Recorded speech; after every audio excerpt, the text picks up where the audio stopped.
My name is Ron Haviv.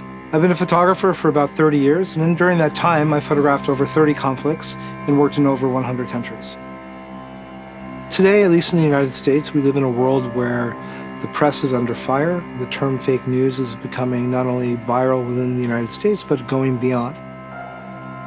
So the idea of not believing what's being reported, of not caring what is being reported, only means that those people whose stories need to be heard are no longer being heard. And when you have people going out and risking their lives to tell the story, if nobody's going to believe them, and it falls on deaf ears, then we have a serious problem. Obviously, each journalist that dies leaves a great hole and has great impact. For me, kind of one of the most difficult ones was when Kurt Schork and Miguel Gil Moreno were killed in Sierra Leone. It was incredibly impressive to watch what would happen when they would show up in a place. All of a sudden, things would start happening based on the actions of just true journalists. And having them no longer here was pretty traumatic. Myself, I should have been killed or wounded multiple times. You would think that I would learn the lesson, be careful, not take overly dramatic risks, and I usually try not to. And all of a sudden, I find myself caught up in the heat of battle, traveling around with a bunch of young, untrained Libyan rebels who had no idea what they were doing, and I run into a building with them and into a stairwell where the people that they were trying to get are on top of us.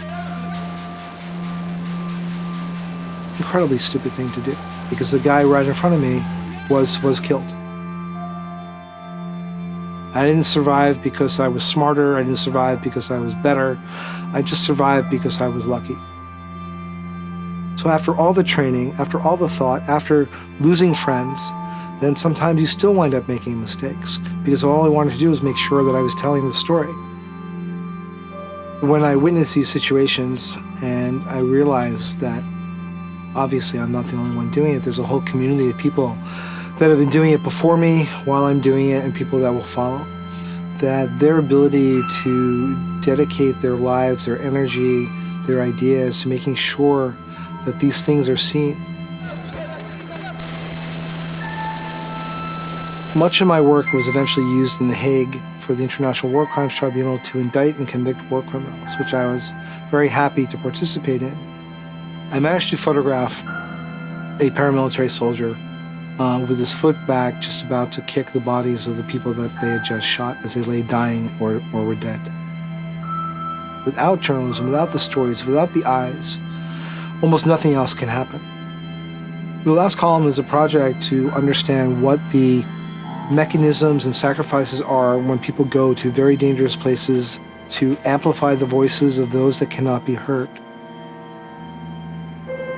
Without question, I'm not going to go and risk my life for one photograph. But I understand that I am risking my life when I go places.